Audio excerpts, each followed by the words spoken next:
Welcome to episode 61 of Oscar Sunday. I'm Austin Johnson. I'm Connor Eyzaguirre. And today we're going to be talking about Charlie Chaplin's Monsieur Verdoux from 1947, which received just one nomination at the 20th Academy Awards for Best Original Screenplay, and that's Mr. Chaplin who wrote it. On Oscar Sunday, it is very rare for us to do films from the same director.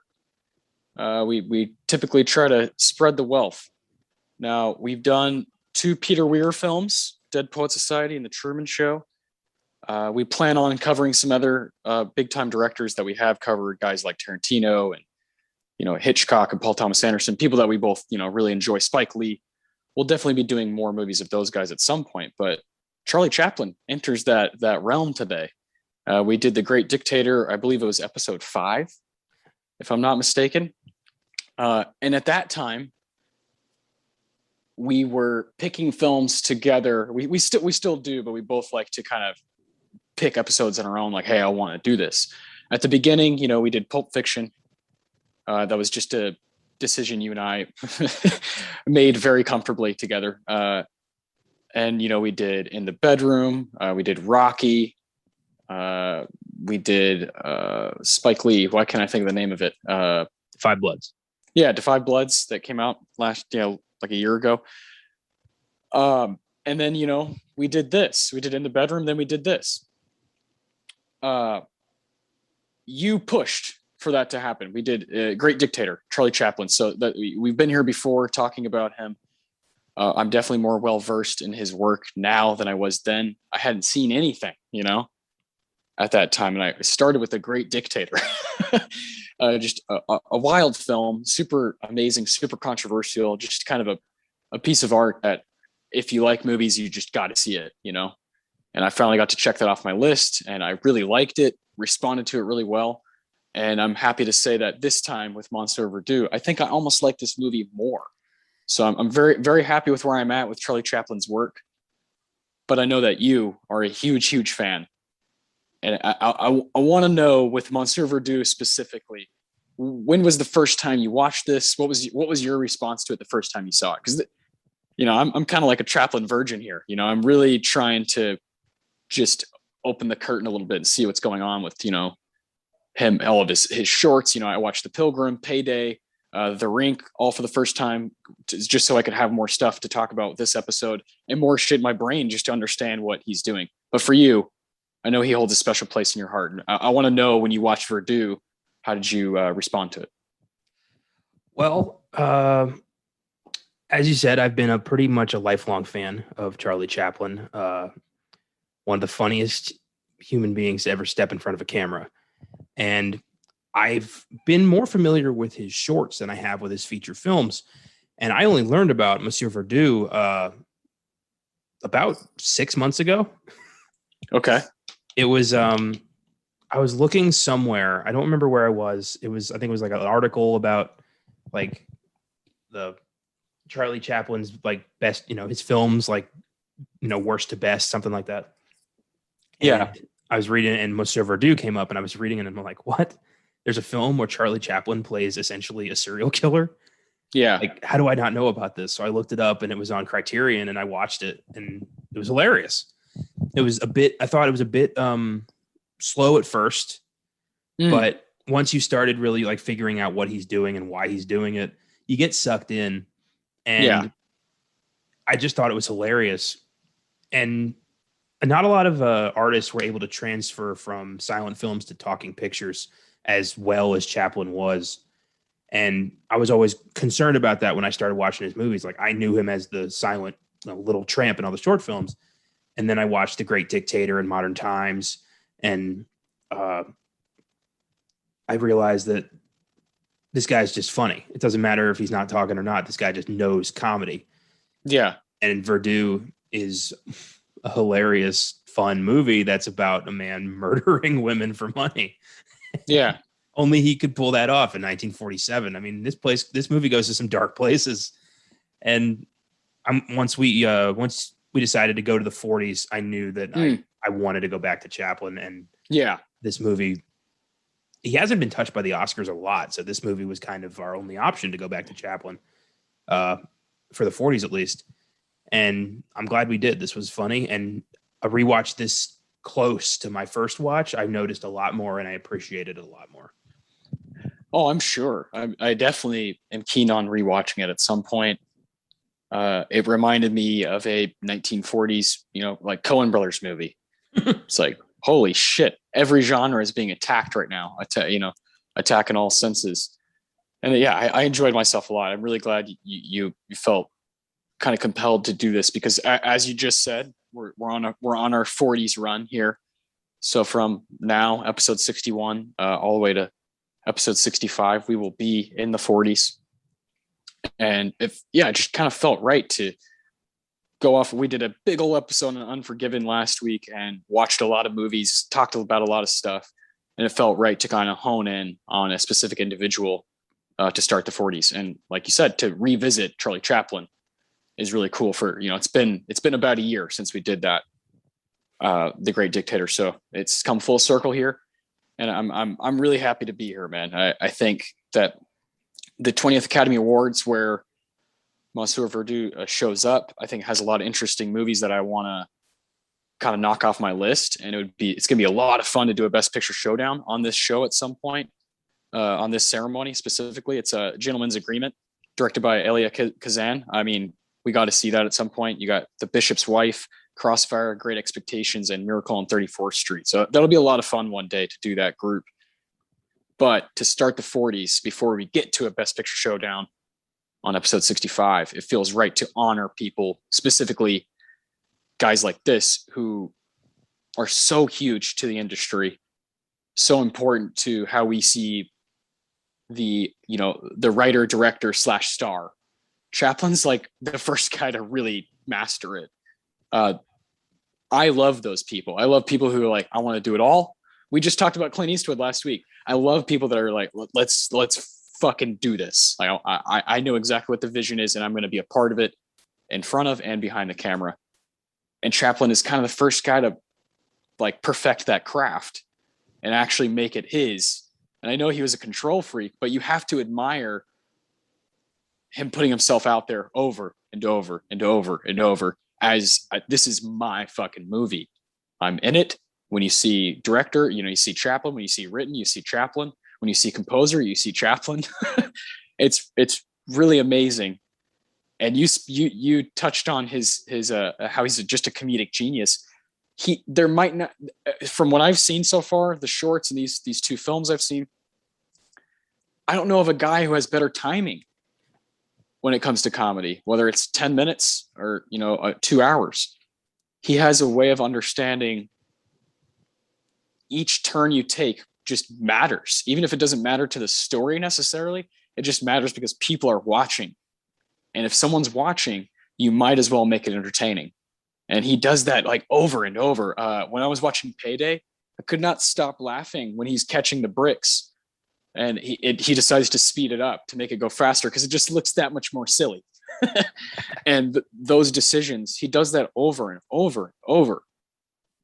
When he's in the bathtub and he's trying to act like he's asleep, all that stuff is like, man, it takes guys like this to put themselves out there and do this over and over to get the Jim Carreys and the Adam Sandlers, and and go back to the 70s, the Chevy Chases, the Dan Aykroyds, like those people.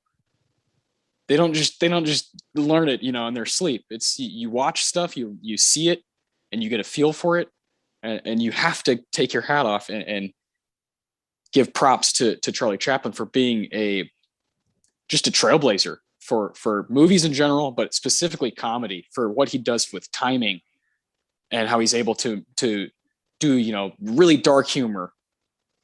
That's what we kind of love, right? We've done a lot of movies that tackle that kind of thing, that are uber dark, but uber funny and just really entertaining movies. And that's kind of what Chaplin's best at, in my opinion, from what I've seen so far. And I can't wait to see more. Yeah, he's the king. He's the original. Like, you can kind of trace every comedian in film history back to Charlie Chaplin. He, Yes. at the beginning of film, he was there. He brought vaudeville comedy to the camera, and people responded because he was able to now reach a mass audience with, I think he was a semi-popular stage actor who became a superstar with these shorts. The Little Tramp, just a little mustache, a bowler hat, a cane, and some big floppy shoes, and you've got one of the most iconic looks in history. And he played this character to perfection. It was always like a little, a guy with like, good interest. Like, he had people's best interest at heart. He was a good dude, but he was kind of a smartass. Yeah, and I like that. Like, he didn't take any shit. If somebody was, took a swing at him. I love his patented like duck and punch back. I love that. His like when he would like drag people's feet out with his cane. I love that.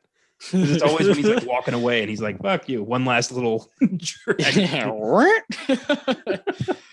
It's amazing. It's amazing, and of course, me. If I'm gonna get into something, I'm gonna really try to get into it.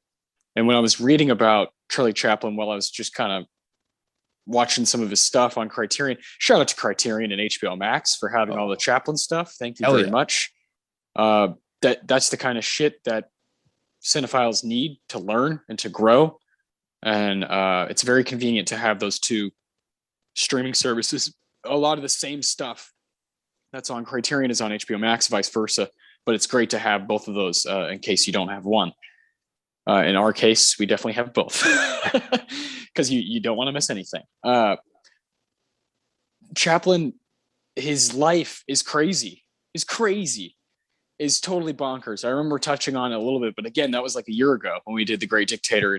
You just forget those details. Like when I was reading about his relationship with his parents, just bonkers, and his father seemed to be, pretty much absent. And his mom went into a mental asylum at one point while he was like a 14 or 15-year-old, and he just has this thing where it seems like he is running from something always. Yeah, I have to be creative, otherwise I'm gonna lose my mind. Well, the whole, I think, being in complete control of all of his work is very much I don't want anybody to screw me over. I don't want anybody to take this away from me. There's definitely a chip on his shoulder. And that came out in every project he ever did. Everyone he ever worked with considered him difficult. I think Marlon Brando called him like the most psychotic person he'd ever like worked with or something like that. I don't remember what they did together, but neither do I, but that sounds fascinating to see those two in the same room. Good Lord. But then like in the 70s, when he got a special achievement award for the Oscars, he got like a 15-minute standing ovation because this guy, as crazy as he was, as difficult as he was to work with, he was so respected and so revered, and so much of film in general is owed to this guy. It's really amazing. Not just comedy, but the actual, people forget that when film came out, a lot of people thought it was a passing fad. A lot of people thought like, oh, this will never catch on. Moving pictures, the hell is this? Charlie Chaplin helped popularize film. People went to see his movies. Yeah. That's yeah, I love that. I want to say 1918 or 1919, one of those years is when he decides to basically create his own company, United Artists. He's a co-founder, and then from then on is doing what you're saying. He's like, this is mine. This is mine. I have sole ownership. I'm in control. I'm going to get my exact vision out there, and he rides that wave for like fucking 20 years. Until, I think The Great Dictator and World War II, everything during that time frame clearly changed people's view of him, right? He essentially is accused, and everybody believes he's just a flat out communist. In the 40s, he gets straight up deported, like get kicked out of the country. His work visa is taken away, and they kick him out, and he's very much like, well, I don't want to be here anyway, and then just kept doing his thing in overseas. Yeah, yeah, incredible, and does some of his best work obviously post all of that. Monsieur Verdoux, Limelight, a lot of people love. A King in New York, Countess from Hong Kong. Those movies are very revered, and movies that you can find on HBO Max and Criterion. Kind of like essential. They're seen as essential Chaplin. He does that shit after, fuck you. I'm gonna keep making my work, and he's awesome, man. He's awesome. I feel almost like blessed to run into you, who's such a huge fan, because all it takes is one person to be passionate about something to rub off on you. And I know that's kind of what we always do with movies with each other as friends, and with Chaplin, that's just someone that you knew, Austin, you have to see this guy's stuff. You got to at least try, because it's important to understanding the greater picture of cinema. Yeah, I remember I had to really make my case for The Great Dictator. Yeah. I remember you weren't really a Chaplin guy, and I had to be like, but it's like, I don't get it. This is different. This is The Great Dictator. This is special. Hitler hated this movie. But he is a guy who's just like, even if you don't like his stuff, you gotta respect it. You gotta respect what he was capable of, what he did. He was ahead of his time in so many different so many different ways. I mean, even like on the set of City Lights, he bullied actresses to get like hundreds of takes to get the good one, to get the right one. And filmmakers would, use him as an excuse. Like, if Charlie Chaplin could do it, why can't I do it? I'm not saying that's good and that's a good thing. It's just, it is what it is. It changes things. It like you said, makes people think. Someone like David Fincher is like, wait, can I do 75 takes with Ben Affleck? Throwing a glass over and over. That wouldn't happen unless you had someone before that blazing the fucking trail, pushing the boundaries, and saying, I'm gonna continue to like strive for greatness no matter what it is. And with Chaplin, what I love the most about that work ethic, that kind of idea going at your work like that, is he does it for everything. You could tell the attention to detail when it's a dramatic scene or when it's comedic. He's not willing to just fucking let it fly. He's like, this has to be right. This comedic timing has to be right. Because comedy so many times, especially in the Oscars, especially with the Academy, just gets fucking misunderstood and denied, and people want to shun it. But when comedy is good, comedy is great, and there's serious craft to it. And Chaplin recognized that. That's why I very much felt like I was watching an old school Coen movie. The Coens clearly understand that. They understand that you're allowed to put these things together and make an effective film, even if it's making you laugh. I can see so much of Charlie Chaplin's work in The Lady Killers specifically. Oh yeah. Very much, cause and effect. This leads to that, leads to this, just goofy slapstick shit. But you put that film in black and white, make it silent. I can see Chaplin starring in that. Yeah. Fargo. Yeah. Yeah. I could totally see Fargo being, a lot of the characters in Fargo, and just kind of like you said, this leads to this leads to that. There's no two ways about it. You just got to fucking deal with it. That's some of my favorite shit. Just simplistic. This takes a turn, so this takes a turn. There's no guessing or gimmicks. It's right in front of you. This is happening, so then this happens. And sometimes that's really nice to have. I do love movies that leave a lot of things to be desired. As far as the story doesn't always have to be resolved for me. But with Chaplin, it's like, no, I'm going to give it to you fucking straight. And I kind of like that every now and again. Yeah, his films are enjoyable, but also stick with you. Like Verdoux is very much about, the fallout of the Great Depression, and what some people were driven to the absolute brink just to make ends meet. In Verdoux's case, he used the only skill he had, seduction. Yeah. And he's doing all this to support a wife and kid, which is so many layers of fucked up. But in 1947, also, I love how he was able to dodge the Hays Code. Very few filmmakers were able to do that. weaved his way around that shit. So creative. Him and to me, him and Hitchcock were just like, we'll figure it out. We'll figure it out. We'll still have fun. They're both English, and English Yep. filmmakers like didn't need Hollywood. You know, they had their own way of doing things, and especially them two. You know, Chaplin and Hitchcock, maybe the two most influential film figures of the 20th century, maybe ever. Mm-hmm. Yeah, they're in that argument. They're in that debate. One, it's all about timing, right? You know, when people talk about the Beatles being the best band ever, it's like, well, yeah, I mean, they came at the perfect time. Chaplin, perfect time. It's like, dude, nobody else is doing this shit. Someone has to. Yeah, you know, he does it. Hitchcock does it. That's massive. Now there's so many goddamn people who want to claim to be auteurs. You know, so many people right now in the film industry that are their own brand, right? You know, oh, I'm seeing this guy's film, but more times than not, it doesn't work. More times than not. If everyone's an auteur, no one's an auteur. That's not how it works. You know, we can't all be Hitchcock. Yeah. Like, stop acting like it. I'm sorry. Yeah, it's annoying. We're definitely in a diluted market right now. Yeah, I think so, man. You would be able to speak as far as the actual product much better than I would. I know you've seen like almost 80 2021 releases. I've probably seen like 30. But you know me, I follow what's happening very closely, and I pay attention a lot to how the movie industry is moving and doing things, and how it's growing or shrinking. And it is a bit scary how it seems to be in a place, a pretty convoluted, diluted, a place that it's like no man's land.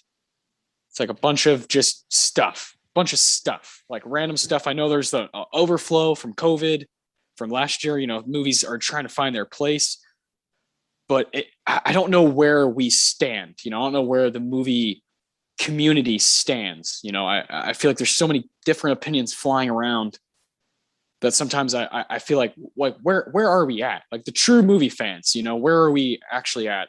Are we appreciating what's happening right now? Are we cool with some things being on HBO Max, some things being on Hulu, some things being in the theater, some things being on this, that, you know, all over the place? Or are we a frustrated community? I can't tell. Well, I first off, I appreciate the accessibility. I do like being able to get most films from my home. Yeah. But I don't know if it's just because I'm paying more attention this year because of the sneak preview, but I feel like this is the most disappointing film year so far that I've been a part of, like, in my lifetime. Like, there's been very few exceptions this year, but overall, I feel like everything is either a repeat or just bad. And I don't like that. I'm honestly waiting for Oscar season for some variety and maybe some, you know, somebody actually trying. But so a lot of stuff this year just feels like, you know, like reheated tacos. It's just like, yeah, I'll eat it, but I'm not going to enjoy this. Yeah. I need to be kind of drunk. Yeah. Yeah. Yeah. I think that's a good way of putting it. I think a lot of people feel that same, people who watch a lot of movies that are current. Yeah. Feel that same kind of just, like, where are we? And nothing feels, the main thing for me is nothing feels set in stone in the way that when it comes out, it lives for like a few hours and it's on to the next thing. Yeah. And so you know, a movie like Black Widow, even, I feel like didn't even have the right amount of space to breathe, to just be itself. And you know, you have movies coming out right alongside it everywhere. The next weekend, there was one weekend where like 9 movies came out. It's like, okay, I remember. What is going on? You know, this ultimately is supposed to be for the culture. And if the culture is just moving in a way that's like just fucking everything's disposable, then it's zero fun for everybody. Yeah. Even if it's bad, even if something is so shitty. And I'm not saying this movie's shitty, but I'm going to use it as an example because I think it was really cool how we saw the movie community just fucking talk about it. It was Malcolm and Marie. That movie was talked about, was brought up, was discussed. was like Letterboxd was all over it, you know, and I love when that happens. You can feel it. You can like really, really feel it. What's the one? Jesus, I can't even think of it. That film that you loved from last year. That one screenplay. Jesus. Jojo Rabbit. No, from this past. Why can I not think of it? Shit, yeah, I forgot about entire year. Oh, son of a bitch! It was your film. It was. God damn it! Why can I think? Promising Young Woman. Promising Young there Woman. That movie had a real life around it. Yeah, and it feels like that's so rare now. It feels like it's so rare for something to kind of break through that. Oh, this happened, but no, people are really talking about it for like a week straight. I want that. That's what I think most movie fans want to have that time to appreciate something, let it breathe for a minute, and then we'll move on to the next thing. Well, these days, I mean, the turnaround alone is incredibly fast. I mean, I just like yesterday, I saw a preview for F9 is now available on demand. That came out like less than a month ago. It's insane. Like, not only do stuff not get to breathe, we're just releasing films just to have them now. Like, there's no discussion, there's no analysis. We just like, you know, here's the 3 for this week and move on. Now we're doing this one. Like, when was the last time you heard anybody talking about Godzilla versus Kong? That was huge for like a week, and then nobody talking about it. Same with Mortal Kombat. Nothing now. And yeah, it's ridiculous. I mean, I'm glad we do the sneak previews, like, if only to actually give these films some time, you know, to fucking think about them for a minute. Yeah. Like, we need to remember to do that. We've always done that. And for some reason I don't know if we're just starved for content after last year, but we're really just like, we're chewing, like we're eating it without tasting it. Yeah. Not even trying to like savor the flavor at all. And that just doesn't sit well with me. And I think that's why I'm very picky and choosy on what I watch that's new. I prefer, and I think a lot of big movie fans, and we haven't even talked about how TV has just made everything so convoluted to where you literally have no day to even rest. It's just stuff, content. But speaking about, you know, being a movie fan, my favorite thing to do is what we're doing on this show and what we do on Filmgazm and what the Google guys do is where you're talking about Chaplin. You know, you're taking the week to appreciate a guy, a person, an individual with specific works. I think that's a really healthy way to just kind of process, digest, figure out, okay, do I like this or not? And then, you know, if I do later on down the line, I'll add more movies and start watching more of his stuff in my own time. And that's just, to me and most big time movie fans that I talk to, the best way is just kind of dive into a specific pocket and then pull out when it's actually time. But stay in the pocket for as long as you need to, you know, stay there if you want to learn stuff. If Chaplin's really like, oh man, it's really inspiring you, stay there. Don't feel like you have to move on to the next thing just to move on to the next thing. Oh, dude. I mean, on sneak preview, I honestly feel like I'm just watching stuff for the sake of watching stuff. I haven't looked forward to a movie in a while, and I fucking hate that. I miss, being excited about stuff like, you know, oh my God, I get to see this next week. Right now, I feel like it's, I have to see that this week. And I fucking hate that. That's why I look forward to this show more than anything, because I get to see pockets of film of the past, of films that built this intricate, you know, system that I love, like the pieces that still resonate.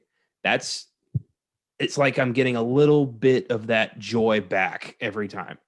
And I love that. Filmgazm's the same way. Yeah. Oh yeah. When I just get the chills thinking about it. When you get to take a Batman Returns 1992 and just fucking embrace it and just hold on to it and love on it. That's one of the best feelings in the world. And I think that's why we're doing what we're doing, why we continue to do what we're doing with all these shows is we feel very strongly about giving a movie that space like to think about it for a minute, analyze it, whether it's good or bad. Just take the time to really look at it. Sometimes it's more fun when it's bad. if you really take the time, sometimes it's more fun. It can be. I love conversations like this that kind of sprout out of the history of film, because when you think about Chaplin, you think about giving him that time, respecting it. It's hard to believe that most people are just willing to do that with the new landscape of just content. Everybody's consuming a shit ton. You have to have 10 streaming services to see everything. It's daunting. Sometimes it's like almost scary when you realize, holy shit, they've got us by the balls. They've all got us by the balls. I mean, do you remember the insane lead up to Space Jam 2? Just everybody talking about, like, I can't believe they're doing this. I can't believe they're doing that. What's LeBron James doing here, standing in for Michael Jordan? Why would Bugs Bunny do that? Why is Lola Bunny not hot anymore? It comes out, and already the discussion's over. Nobody's talking about it anymore. Nobody's talking about it. People are talking about, what happened in the Olympics today, and then the next day will be what happened today in the Olympics. And people will move on from these cultural events to cultural events. And it's like, wait, but this is actually kind of cool. Like, staying power has vanished, and we got to find it again. If you do have that, the way that I feel that Marvel did capture with their TV shows, their 3 shows, I feel like they did create something by, hey, we're going to have 6 or 8 episodes. This is going to be a 2-month long discussion. I do feel like that was in the stream of consciousness for most people that I was just kind of talking to at work and stuff. And in my personal life, I feel like most people were into that and had something to say about it. That's fucking awesome. That's great. I hate that it took a fucking, 3 little series to do that, but so be it. Well, I kind of don't count Marvel in this wide discussion because they're their own entity. They know what they're doing. They have a plan. They're sticking with it. I'm always going to be impressed by them. Yeah. They really are. Well, a lot of people I have read, I've read some of their stuff, what they think is going to happen to the future of film. A lot of them think that, no matter what, these Marvel movies are going to go into the theaters. You may lose indie stuff, you may lose low budget stuff, but you'll never lose this because they know what they're doing.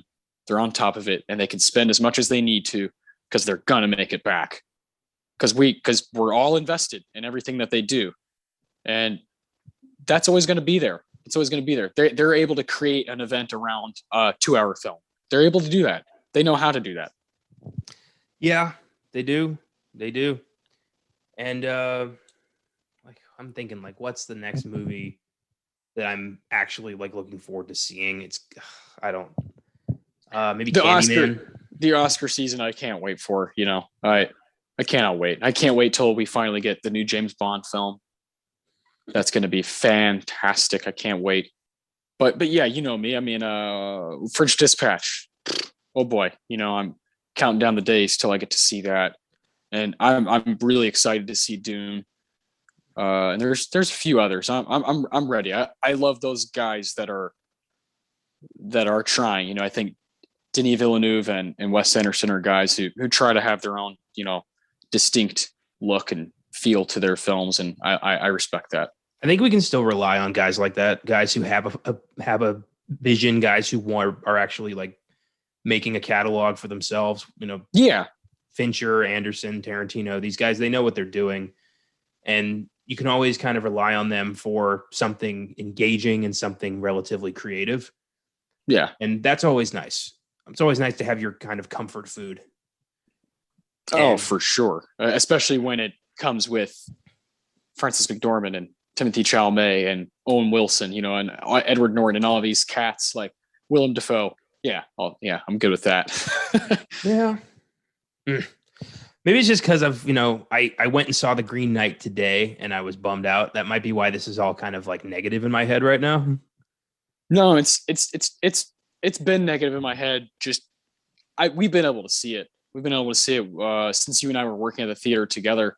It's just, you can see that there's stuff that has been changing for a while now with the streaming services, and then COVID just kicked it into high gear. And you have fucking Steven Soderbergh making, deals with HBO Max, and we already had Martin Scorsese release a movie on fucking Netflix, and Alfonso Cuarón and Noah Baumbach has a contract with them. David Fincher has a contract with them. These are massive, massive people to us, to the film community. And that changes things. That's going to change things for what we're used to when it has been going to the theater, checking it out on Friday night, talking about it the whole weekend. And then during the week at work, talking about it with whoever saw it, talking about it with them. And then the next Friday, time to go see the next film. Yeah, we started sneak preview as like with the hopes that it would lead to the week-long conversation about these films. You'd listen if you do like our show. Thanks, by the way, anybody. Hell yeah, sneak preview. If you listen to the sneak preview, we'd hope you'd see some of these movies, listen to our take on it, and then talk about anything like we brought up or made you think about during the week. But the demand, I mean, we've had so many fucking movies to talk about. Yeah, you're killing yourself. The Fear Street thing, fucking Gunpowder Milkshake, like just F9, all Liam Neeson, all this shit. And my heart has not been attached to like any of it. It's been just junk food. Lots of stuff. I feel like I have to watch them or else, they're going to fall off my radar. But even when I'm watching them, I'm like, I feel like I saw this movie last week. Like it's still starting to bleed because it's the same shit. Yeah. And then your brain is like, wait, I could watch a fucking, David Cronenberg movie right now. What am I doing? Exactly. The whole time I'm watching it, I'm thinking like I could just close my eyes, pick a service and just watch something that's been on my list for years that I've never, a classic I've never gotten to take a chance at. But instead I'm here watching, the third or fourth female-led action movie that still doesn't make any sense. Like, yeah, and there's no context. There's no context because nobody else is taking the time to really think about it. So when there is no context for you as an individual watching this, what does this mean to me, and what does this mean to the people I'm going to talk to about it, the film community, and what does it mean to film at large? And when it means kind of nothing, it's fucking hard to sit through that. So I know. Tomorrow sneak preview. Check it out. I know that show has made you work for the content, just seeking things out and kind of sucking it all in. And so I couldn't do it. There's no way. It's been a heavy toll. I've seen 71 of this year's releases. Yeah, good God. Theaters, streaming services, like everything. And I've liked maybe 9 of those. Yeah. You've got a top 10. Yeah. Like my top 10, I know like when we do sneak preview next year, January, we're going to do the top 10 of 2021. I do not have one yet. And nothing I've seen is going to make my top 10. For me, Mitchell's versus the Machines. I love that movie. That'll definitely show up in my top 10, I imagine. I fell in love with that movie. I thought it was great. And I liked Saint Maud, so I'm lucky for that one. I'm looking at my letterbox right now. Like Judas and the Black Messiah probably made it. Yeah. That was The Father, awesome like movie. last year's like late release Oscar movies. Raya and the Last Dragon I liked. It's just they're hard to find now. The gems are buried under so much dirt now. And I feel like I'm spending 90% of my time just digging. Like I feel like a failed prospector in 1850. Oh man. Well, you know what probably my favorite thing to come out this year is a documentary. As I'm looking at my letterboxd, I really liked Luca. Mitchell's Machines was fantastic. I enjoyed Justice League, Zack Snyder's Justice League. That was kind of fun. Judas and the Black Messiah, fantastic stuff. I mean, like Thunder Force, that just about sums up the year. Thunder Force. God, the Conjuring, dude. The Devil Made Me Do It. Fuck, like I'm forgetting just how many movies that just disappointed me.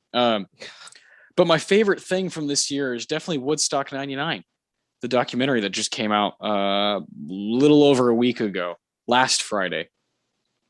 And holy shit, this blew my mind. I've heard a bit about the famous, festival from 1999, of course, from 1969, the original Woodstock. And then you had Woodstock 1994 and then Woodstock 99.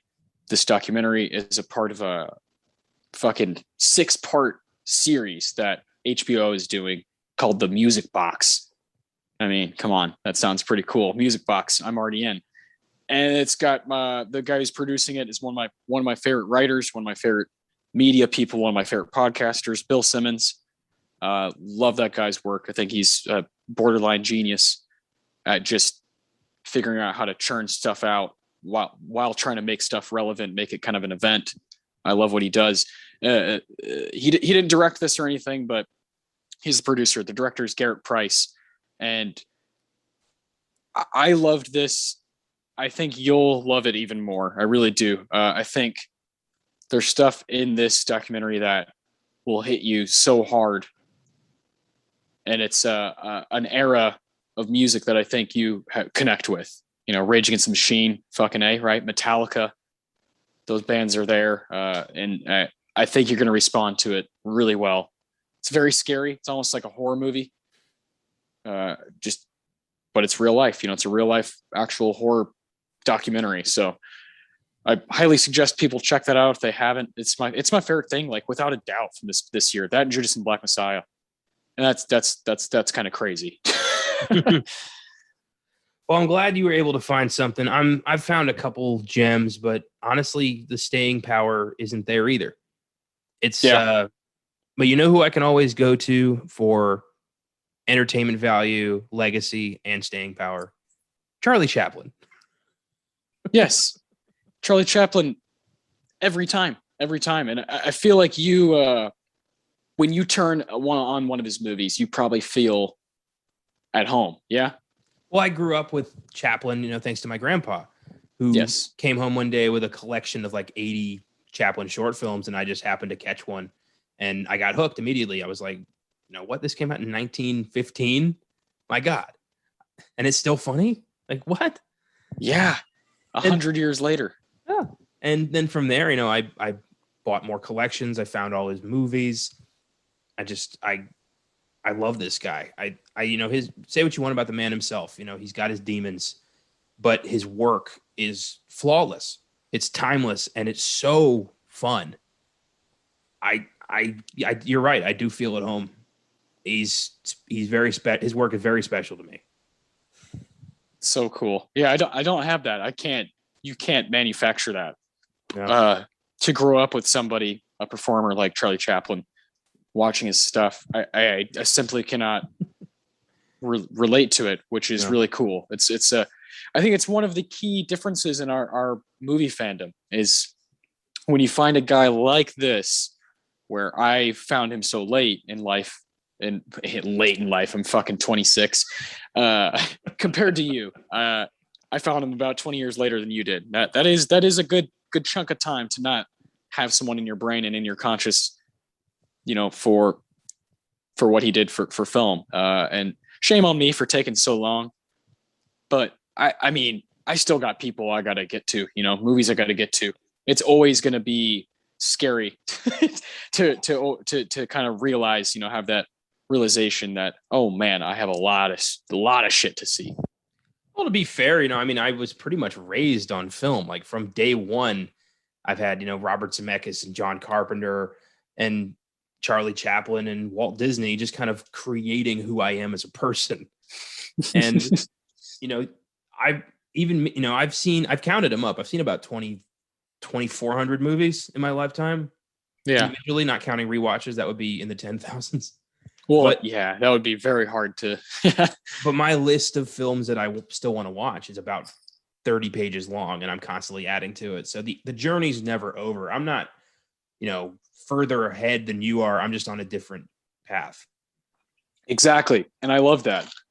I love finding people that are on a different path, but know their shit, when someone knows their shit and is passionate about what they know, I can have a conversation with them all day. So it makes sense that this would happen.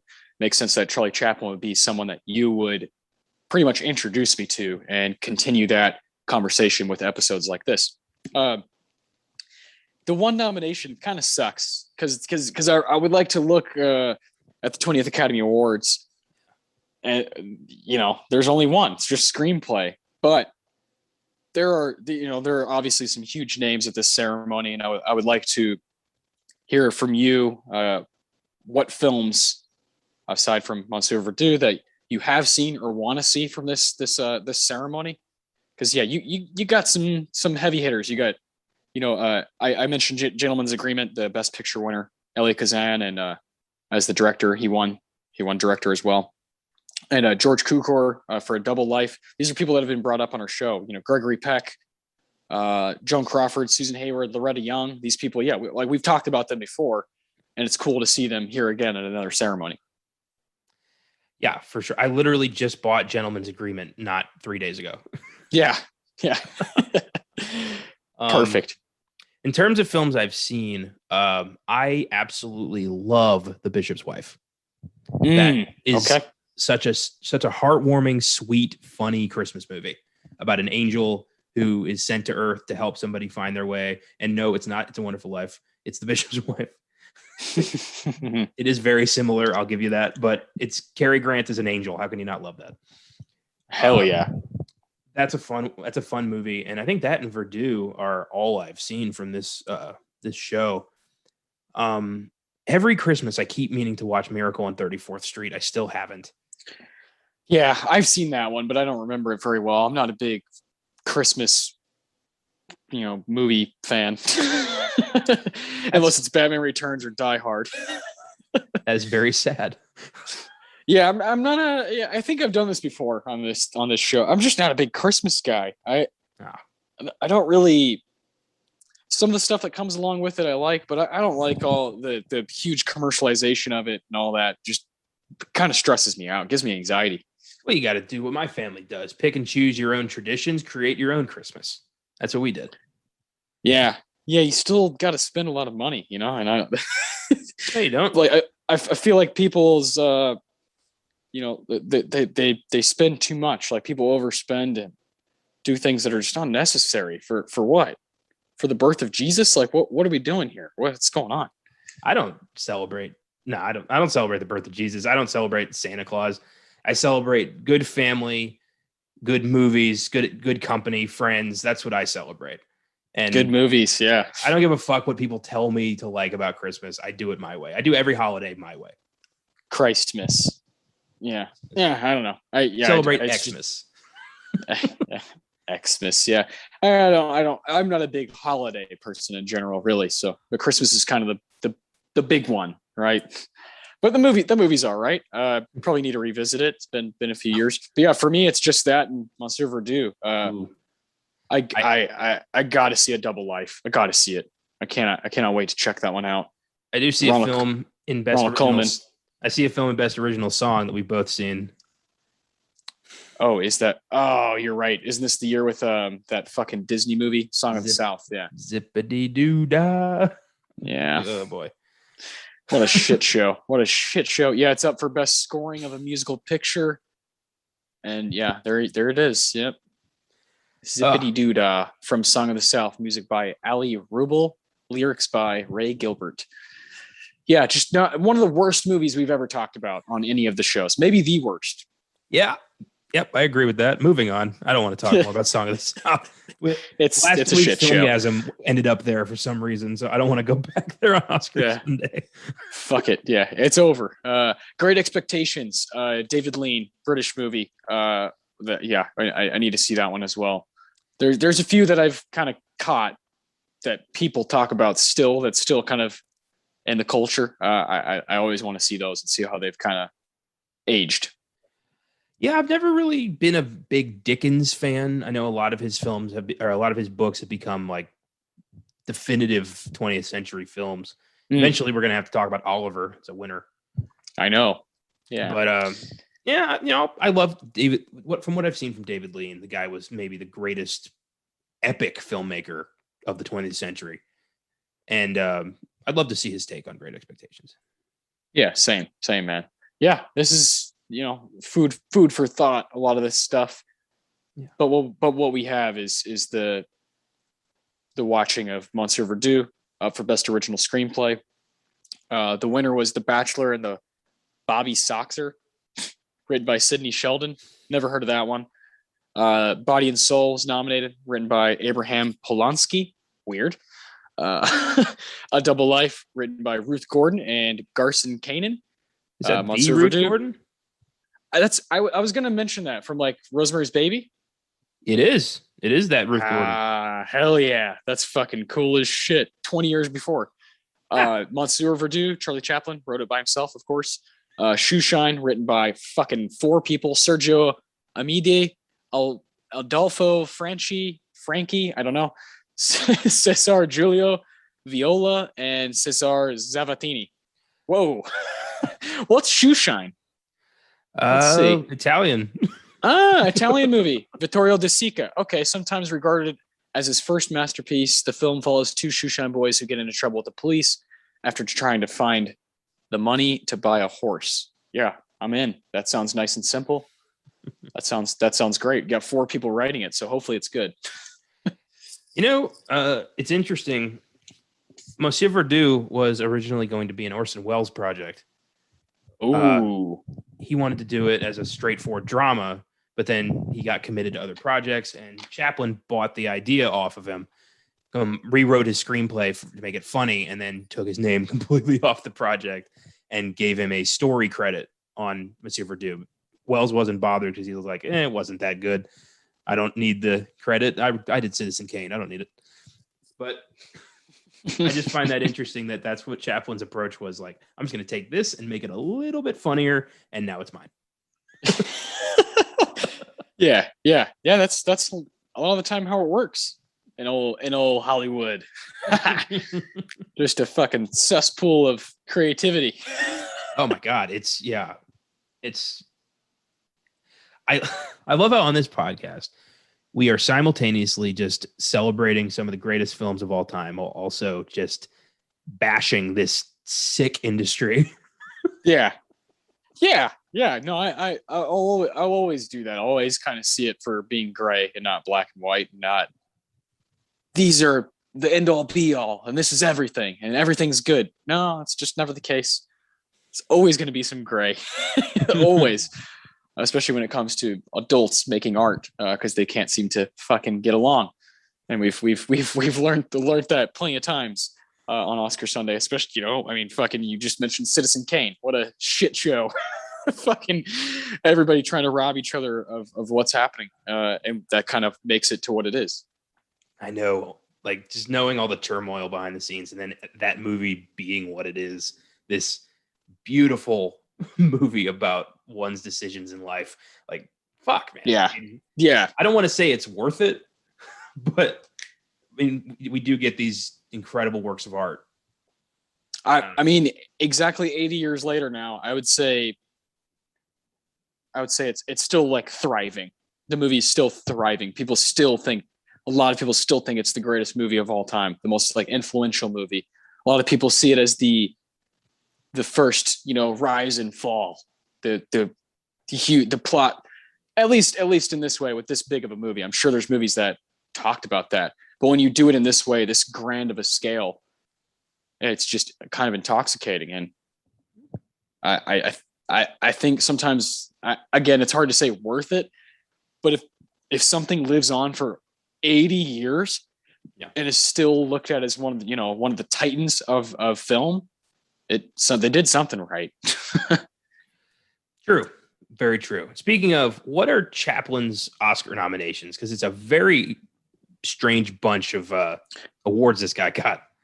Oh yeah, this is the place we have to go before we do our awards for Monsieur Verdoux. Again, I wish we had more from the 20th Academy Awards, but that's their fault for not giving Monsieur Verdoux more stuff. But for Chaplin, it is a very strange run. He gets an honorary award in 1929. Now, the Oscars had, begun in the late 20s. You know, we did Wings. We did the first ever winner on the show a long time ago. Still holds up. Yeah, 1927, the first ever Academy Awards, and Wings won. It's still a pretty cool movie. A lot of it was filmed here in San Antonio. To see Chaplin get this right away when the Academy, you know, comes into existence, you would think, all right, shit's about to start. Fuck, he's about to just stack these bitches on top of each other. But no, that doesn't happen for a whole decade. For the 30s, the whole 30s, he gets nothing. And the 30s, like 30s might be when he released his best work to a lot of people. Both Modern Times and City Lights came out in the 30s. And those two films, it's hard to argue what's Chaplin's greatest film. A lot of people say The Great Dictator. I personally say The Great Dictator. But every film you can kind of look at as something that changed the game, something that was new, something that was fresh and nobody had ever thought of and was just unbelievable. I mean, Modern Times alone is so technically impressive that you wonder, like, where the fuck was the Academy when that came out? Like, what happened? Was it scandal? Was it, you know, stubbornness? I don't know. I mean, when he got nominated for The Circus, like, he got a Best Actor nomination and they took that away and said, let's just give him an honorary award. He's that good. Basically, yeah. Yeah, the honorary award 1929 is for versatility and genius in acting, writing, directing, and producing The Circus. Though nominated for Best Director, the Academy decided to remove Chaplin's name from the group. Like, that's crazy. That's crazy for that to be the case. No, there's no point because there's no contest. We're just going to give you this other thing. But again, that's like someone winning an NBA championship when they're 20 years old, and then afterwards, just nothing for 10 years. Like, that's just wild. And then Great Dictator, he's nominated for Best Original Screenplay and nominated for Best Actor in a Lead Role. Of course, that came out in 1940, so it's at the 1941 Oscars. And then he's nominated here for Best Screenplay, Monsieur Verdoux, 1947. And then he wins another honorary award in 1972 for the incalculable effect he has had on making motion pictures the art form of what it is today. That's fucking awesome. I would rather have that than any Oscar. I'd rather be called that my effect is so great as an individual that I just mean so much to motion picture that you just have to recognize me. Movies don't exist without Charlie Chaplin. That's basically what they're saying. Yeah. Incalculable. That's a pretty cool thing to have that's one of your traits. Pretty awesome. And then his last nomination and a win is 1972 Limelight. He won Best Music, Best Original Dramatic Score. So that's pretty special to have, writing, a couple writing nominations, acting, a couple fucking honorary awards, and then a win for music. Like, holy hell. It is worth pointing out that Limelight came out in 1952, but was not released in LA until 1972, because apparently a movie doesn't actually come out until it comes out in LA. Yeah, of course. Yeah. If it's not playing on a screen in Los Angeles, then you're nothing. I guess basically what they're saying for 20 fucking years. Yeah, super interesting stuff. There was also this tidbit. I was texting you. I was watching stuff on Criterion, and you were saying to watch the Gold Rush. Yeah. And it says on Criterion 1942 version or something like that. Yeah. And then you said that he went back and edited it or put a commentary. He put either a commentary or he added a different score. I know that he screwed with that, but other than that, it's the same movie. Okay. Yeah, I will check that out soon. I think City Lights, Limelight, those are ones that are probably at the top of my list to check out for his stuff. It's been a minute since I saw The Circus. I think that's the next one I want to watch. I gotta, yeah. There's a lot. I'm not gonna overcrowd myself. I'm gonna slowly do this. When I have time and I'm just flipping through Criterion, let's throw on a Chaplin. That's kind of how I am. And that way I can kind of just appreciate the guy's craft and appreciate his films. It's exactly what I'm doing with Nicolas Cage right now. What a different different kind of learning process. A man who changed cinema in his own way, as far as I'm concerned. No fucking doubt. I think Nicolas Cage, the way people talk about him, there is no other person. The way people react to Nicolas Cage, you know. If you told me tomorrow that it was revealed that Nicolas Cage was actually like a fucking alien, I wouldn't be surprised. Oh, I expect it. I expect that fucking news, that headline to show up on my TV one day. You're waiting for it. Yeah. Yeah. Oh, 100%. Ever since I first watched Raising Arizona, I said, this guy's not human. There's no way.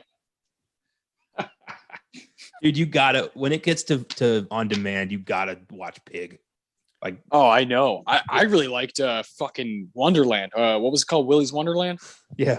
And I liked fuck, I'm not gonna remember that real atmospheric kind of horror movie. Mandy. Fucking loved Mandy. That was dope as hell. So yeah, I gotta see Pig. I love what Cage is doing. I've always loved what Cage is doing deep down, even when it was shit.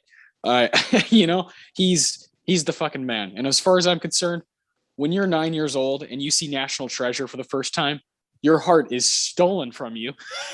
And it belongs with fucking Nicolas Cage and the fucking Declaration of Independence. So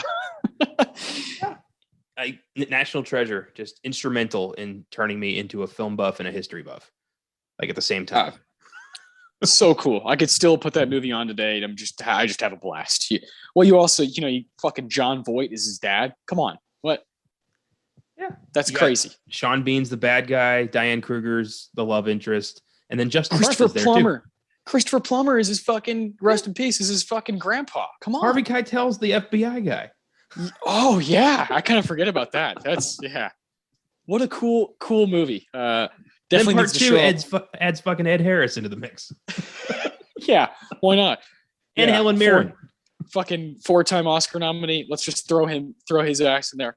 God, I love it. I love it so much. Studying Chaplin and Cage. That's all we're doing. That's all. It's just studying these weirdos. We are definitely marching to the beat of our own drum, and we are enjoying it. Yeah. Oh yeah. Having a blast. Having as much of a blast as we can. But I'm really excited to do these awards, to kind of talk about our favorite parts of this movie. Monsieur Verdoux. There was a plethora to choose from. Yeah. Especially for the Deacons, right? For the best scene. I think there's a lot of really cool scenes in this movie that kind of just capture something so magnificent with the art of, putting stuff on the screen. It's just different than real life, but he bleeds stuff into it that just keeps it authentic, keeps it raw. And I really appreciate that. If this is your first time with us, thank you for being here. I anticipate if you're here for fucking Monsieur Verdoux, you've probably been here before. And then you know that we have 4 awards we give out here to kind of end the show. I've had a lot of fun today, a lot of cool conversations that rooted from Chaplin and his kind of dominance as a movie mind. A lot of respect here on Oscar Sunday for Charlie Chaplin. We have the Tarantino for best quote or line. We have the Ennio Morricone for best music moment. Again, this is a score composed by fucking Chaplin himself. The Philip Seymour Hoffman Award goes to the best performer of the movie. Come on. And the Roger Deakins goes to the best scene or best moment of the movie. So I'll let you take it away with your Tarantino. Mine's kind of long. So I'm going to let you take it away. I think it's really cool. I think this is the first time that actually the second time we did The Great Dictator, that Chaplin is single-handedly responsible for every moment of this film. All 4 awards he did. Yeah. Yes. Yeah. Same. Yeah. I have 3 quotes for my Tarantino. One that's so good. One that's funny, and 2 that are, and mostly because I don't see Chaplin do this a lot, very dramatic. I like when Chaplin steps into dramatic territory. He's so good at it, and he rarely did it. First off, it's during the scene where Verdoux and Annabella are fishing, and he's trying to kill her, and he's showing her how to lasso a fish, and he puts the noose on her neck, and a yodeler shows up, and she goes, We better take this off. He'll think you're murdering me.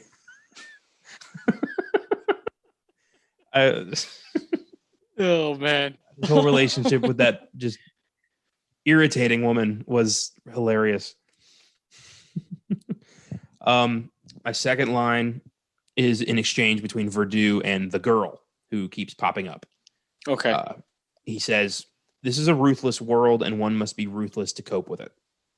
And then she gives her view on the world. "That isn't true. It's a blundering world and a very sad one. Yet a little kindness can make it beautiful." And I love that. That's, one can have kind of one or the other outlooks on the world. And mine kind of shifts between those two, depending on like who I'm with and what's going on at the time. For sure. I think there's the cynicism I think as you get older, you just relate to. You understand that it gets frustrating being a human being and dealing with what you got to deal with as an individual. But there's also times where it's like, holy shit, I love being alive. I love fucking doing this. I love talking about movies. I love hanging out with friends. I love eating fucking pizza. Like there are things that you just hold on to. You just do, because that's how you survive. Not wrong. And it's cool to see Verdoux. We get to see just his glimpse on the world. And after everything that's happened to him and everything he's done, of course he's going to see this world as just, kill or be killed. Yeah. But then the girl who's actually been through the ringer, she's been to prison. She's like, no, this world is worth fighting for. Like, it's worth living in. And it kind of changes him. And from that moment on, he's kind of like, he has some second thoughts. And it's interesting. And then my final quote is his speech after he's being sentenced. And he ends it with, "Nevertheless, upon leaving this spark of earthly existence, I have this to say. I shall see you all very soon." Like, no one in this room is better than me. You're all going to hell with me. Yeah. What a badass thing to say. Yeah, no, it's fantastic, because it's like it is in that scene. You can feel that everyone is looking at him, like judging him. How dare you? You're this piece of shit human being. You're going down. And he's like, well, if you think that way, then you must be going down too. Yeah. If you logically think that that's what's going to happen, then I'll see you soon. If you really think that's going to happen.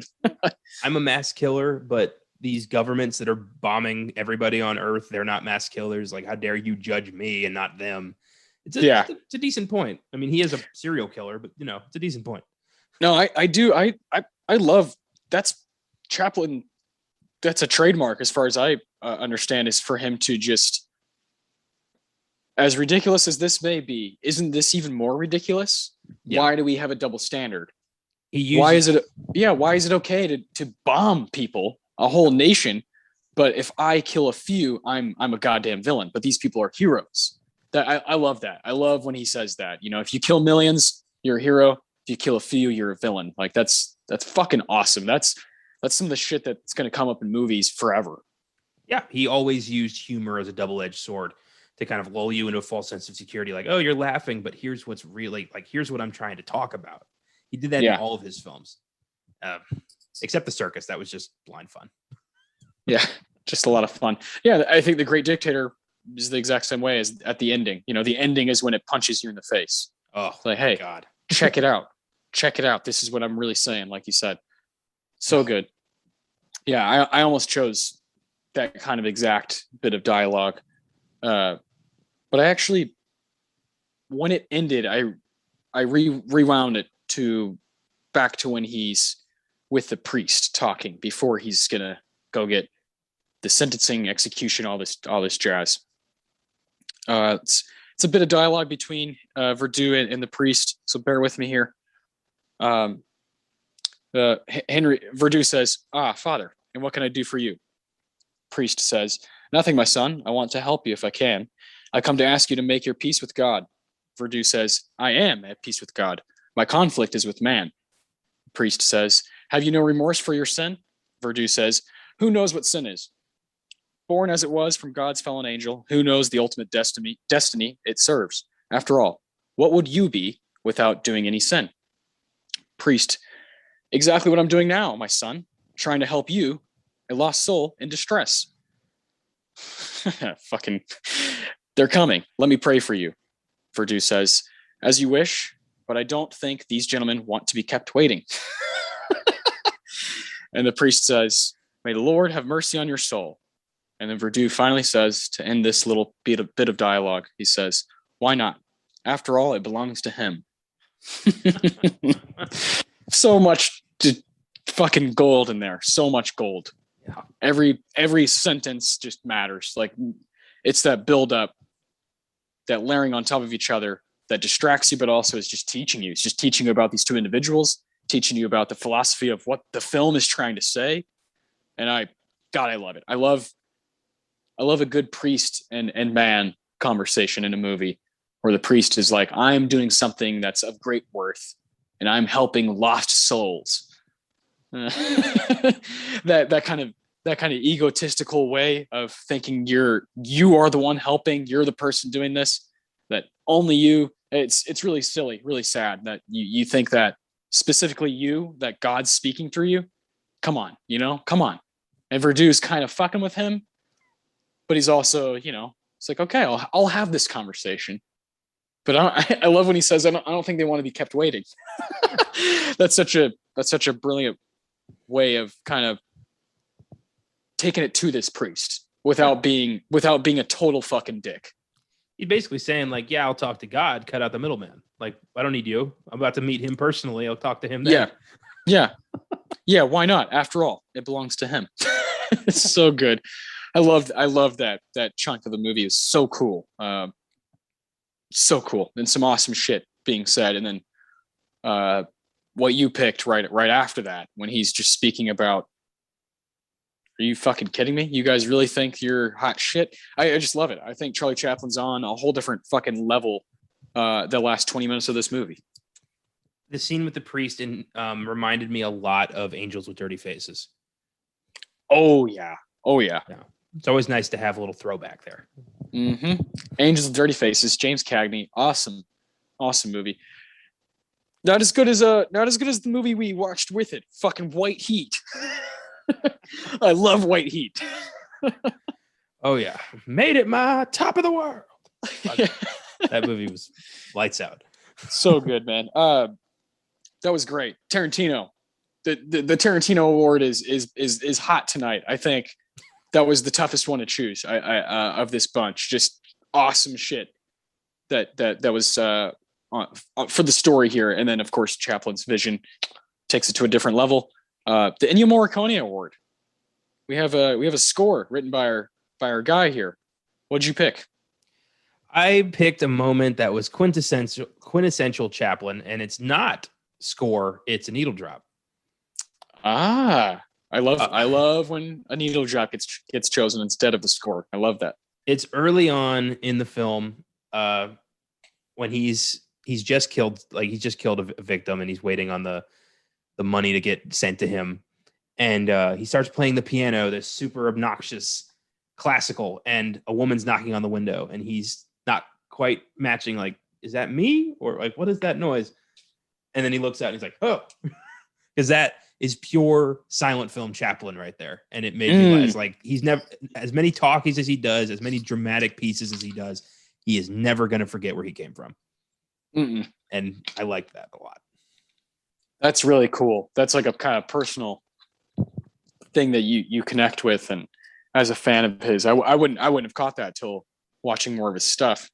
I really like that. I love when an Ennio Morricone gets given out to something really kind of subtle, and personal. That's kind of what it's all about. Mine, as you can guess, is a little bit more boring. I chose the main title. The main title, when you start watching the film, a lot of 30s, 40s, 50s movies just, all right, let's just fucking do this already, Jesus. But Monsieur Verdoux, it's actually a really cool piece of score. It actually is a little bit different and does, again, that's when I first felt like I was like, holy shit, I think I'm about to watch something that inspired people that I love. I think I really do. I'll bring up the Coens again. I really do think that the kind of ebbs and flows of this movie are kind of just in the DNA of that kind of shit. They're just there. And there's at the beginning of this piece, the main title, it kind of makes you believe it's going to be this kind of like grand thing, and then it drops. It drops and it gets kind of dark, gets a little evil, and you're like, oh yes, this is where I want to be. I'm in good hands. It's all good. And when a main title can do that, the way that, Best of My Love on Boogie Nights, the way that it just pulls you in, I love when that happens, especially when it's score and not a song from somebody else. When it's, especially from Chaplin, the knowing that he was intentional with all that stuff too is very cool. Well, even the opening narration, like, my name is Henri Verdoux, and this is, we all make mistakes, and this is mine. I was right. Like it shot me right back to American Beauty. My name is Lester Burnham, and in just a few months I'll be dead. It all comes back. Everything comes from somewhere except Chaplin. He made this shit up. Yeah, that open narration, I almost chose that for my Tarantino because that is just holy shit. So many movies I love, they literally do that, where it's a voiceover. Fucking Fight Club. Like, well, that's what the movie is all about. That narration. He's literally called the narrator, and you don't have that kind of storytelling unless it comes from somewhere, like you said. And Chaplin is seemingly just the source of all that shit. He's the source of all that dark, comedic, just awesome cinema. He's one of the goats. Fuck yeah. Good choice. Good shit. I love a good Ennio. This next one's easy. I mean, what are we even doing here? Philip Seymour Hoffman. Who won the movie? Gee, I wonder if it was Mr. Charlie Chaplin. Yeah. The writer, director, producer, composer, star. Yeah, I think Chaplin. Chaplin is deserving of the Philip Seymour Hoffman. Definitely the best performance. Definitely won the movie. It's not really a contest. It's pretty crazy that his career essentially started in as a filmmaker in 1914, and here we are 33 years later, and he still has this manic energy about him that is kind of synonymous with Charlie Chaplin. Just this, I haven't looked it up, but my grandpa is convinced that he was like a judo master from all the flips he was able to just, randomly do in his films. Yeah. And the guy physically, he just bounce around. He just gets right back up and the dedication is so cool. He's especially in his early years, he's like a fucking Looney Tune come to life. Yes. Yeah. When I was watching The Rink, I was just like, this is that shit that I've heard about. Just his roller skating around. He was very skilled. Mm-hmm. And yeah, he's like an athlete. He's like an athletic, weird nerd, fucking control freak. He's just incredible. He's so fascinating. And we'd be silly. We've gone all this way. How good is Robert Downey Jr. playing Chaplin? Come on. 1992's Chaplin. Underrated film, doesn't get talked about a lot. It's got an unbelievably impressive cast playing just figures from throughout Chaplin's life, and Downey in the midst of his just crazy drug problem is Chaplin, and he delivers an unbelievable performance that's so layered and impressive. He plays the ego, he plays the tortured soul, he plays the clown, all pieces of this very complex human being. And he did get an Oscar nomination, lost to Al Pacino. Hoo-ah!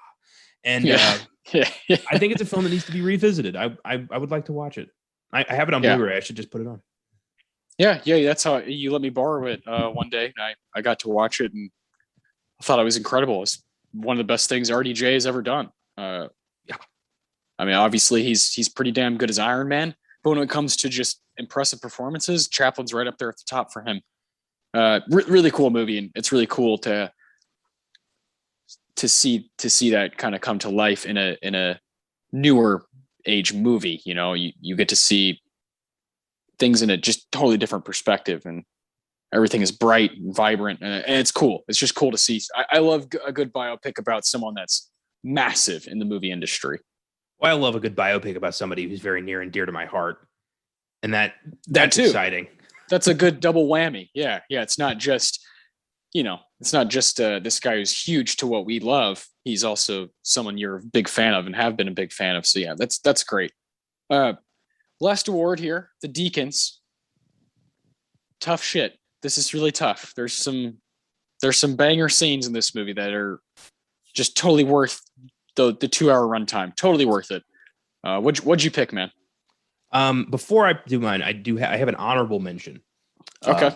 It's not a full scene. It's a little moment that I picked up on that I wanted to bring up because it was so great. It was when he's planning to poison the girl who he picked up on the street and was like, just going to test this poison. And she starts talking about life. And all of a sudden he switches her glass and doesn't give her the poison. And there's this moment where he's chuckling to himself. Like, why did I do that? Like, what is it about this girl that made me do that? Like, what you can tell that he's like wrestling with himself there. And it was all just a slight chuckle. That's all it was. But you caught all of that in the chuckle. Yeah. And that was just so good. Yeah.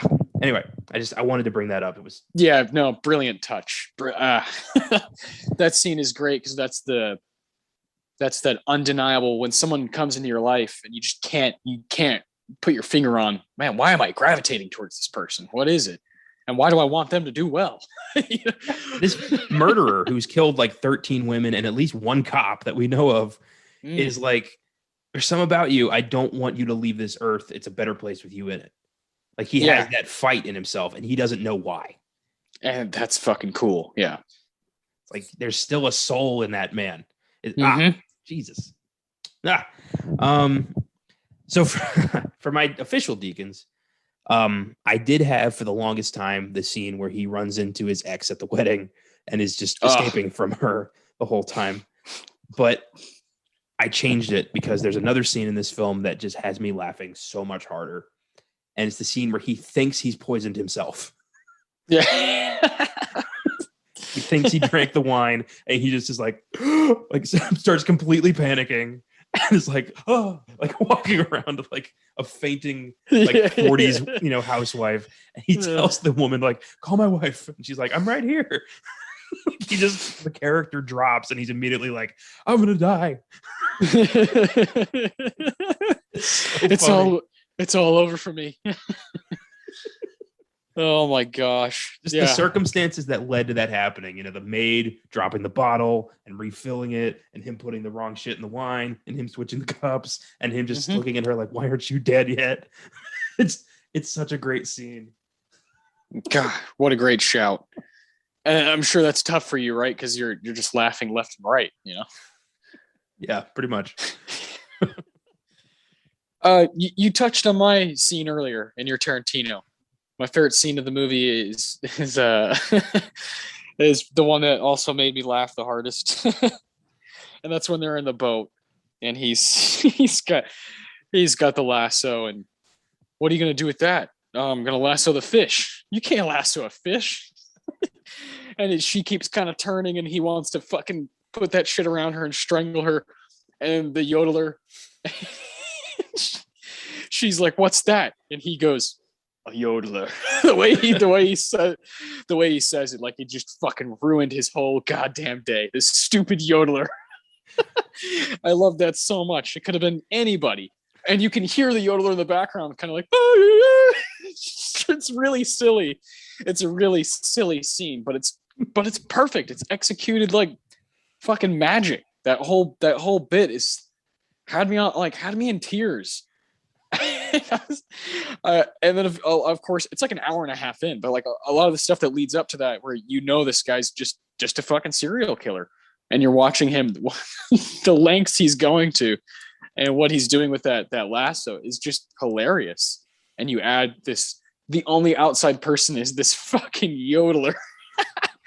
I love that. Because we see that a lot in dark humor. We've seen that for decades now, and I didn't quite ever know who to give credit to. And I think I found it here. I love that shit. I love when my favorite TV show of all time is It's Always Sunny. It's Always Sunny fucking thrives off that exact effect. of just, what is this, and you just run with it. You just go, you just continue doing whatever it is, even if the intentions are bad. That's hilarious for TV and movie. I had a hard time choosing between something like this that's really funny and just straight up the finale. The end of the movie is just so damn good and kind of punches you in the gut. This movie's awesome. When a Deakins can go multiple places, you have a good movie. I can't wait to rewatch it at some point. Right now it stands at a solid 8 for me, close to a 9. It's just it's an awesome movie. I really like it. Hell yeah, man.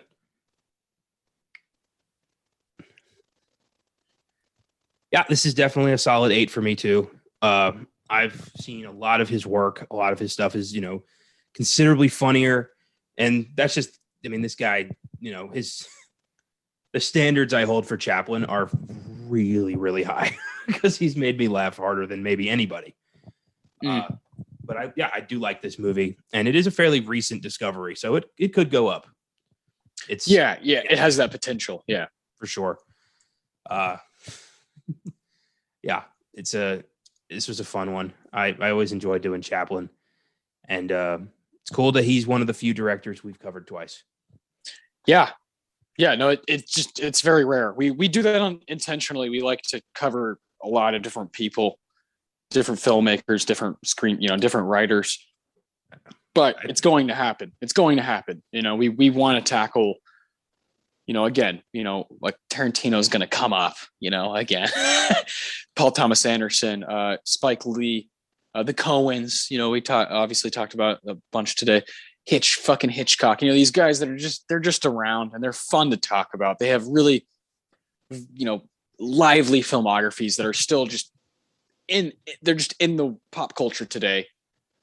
And we like talking about those people. And Chaplin's a guy who I don't think a lot of people our age know a lot about, but that should fucking change. It should change. This guy's shit should never die. It should never go away. It should always live on and go from generation to generation because he's the fucking man. And I love being able to kind of celebrate these kind of guys, especially when it's someone that you just straight up introduced me to and said, hey, no, the hype is legit. the hype is real. You should believe it. I think it's just so far it's Peter Weir, Barry Jenkins, and Charlie Chaplin. I think that's it, right? Off the top of my head, yeah. We did Beale Street and Moonlight. We did Dead Poets and Truman Show, and here we are, Great Dictator and Monsieur Verdoux. That's cool. Yeah, I think that is it. That is really cool. I like that a lot. I think there's something to say. There's something to say about wanting to revisit somebody. Yeah, and check something out again. Next week. Boy, am I excited. This has been circled from the beginning of doing this show. This is one of those movies that I want to watch for this show. I'm going to fucking buy it for this show. I'm going to get the nicest fucking version I can find. And then when we did Hamlet, the episode on Hamlet, 1948, it just was like, yeah, that's happening. That's fucking happening. And that's because Olivia de Havilland stole our hearts. And we're gonna fucking rock with her next week and talk about The Heiress from 1949. Awesome movie that I've heard great things about. And it's got tons of nominations, 4 wins. So we're gonna have a lot of shit to talk about next week. But Olivia de Havilland is the one that I kind of want to just give a special shout out to next week and really, really kind of go into this movie and kind of her career and what she means to the Oscars, what she means to movies, and what she means to us now. Because she's fucking incredible. Yeah, this is going to be interesting. I know absolutely nothing about this movie. I've deliberately kept myself in the dark because I know that this has been on the short list for a long time. She's an actress I pretty much discovered with The Snake Pit. And we owe Oscar Sunday that, and what I wish I would have, I wish I would have had the relationship now that I have with her as a performer, because she passed away about a year ago. Yeah. at 104 years old. Born in fucking Tokyo, died in Paris, and everything in between. She's fucking lightning in a bottle on the screen. She's incredible. And I cannot wait, man. The Heiress is a lot of times I read that's her best stuff is in that movie. So I can't wait. Yeah, gonna be a blast. Oh, and it's fucking Billy Wilder. So Oh, there you go. Yeah, we haven't. That'll make him another director we've done twice, right? He did The Apartment. Yes. Yeah, we're gonna. You have to fucking do him twice if you're doing old movies because he's fucking everywhere. Everywhere you look, William Wyler is there in the old school Academy stuff. He's just gonna pop up. It's gonna be a good one next week. I love being in the 40s. This is all just mostly discovery and whole new appreciation when we get to do old decades like this. Fantastic.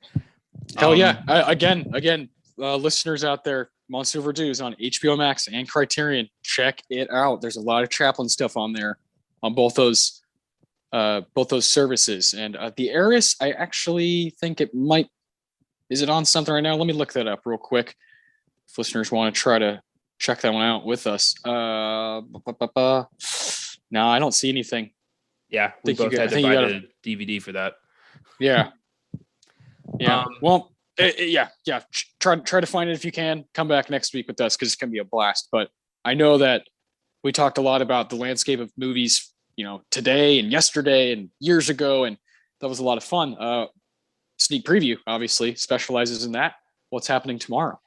Tomorrow we will be tackling 3 releases. We have The Green Knight, we have Jungle Cruise, and we have Stillwater.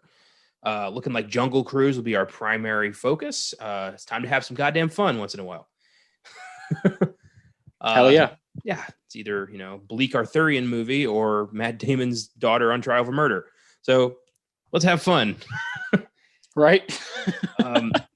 Then this week on Filmgazm, Caleb and I are tackling The Butterfly Effect, a personal piece of his, Ashton Kutcher, sci-fi drama.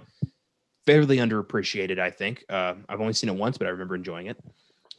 And I also would like to point out that a lot of Charlie Chaplin's short films, especially because they're so old, are all over YouTube. So if you don't want to pay for HBO Max and you want to check out Charlie Chaplin, you can go to YouTube and find almost all of his early work. Hell yeah. Good to know. Yeah. This was awesome. Always enjoy tackling a filmmaker who's very personal to me. And we'll see you next week.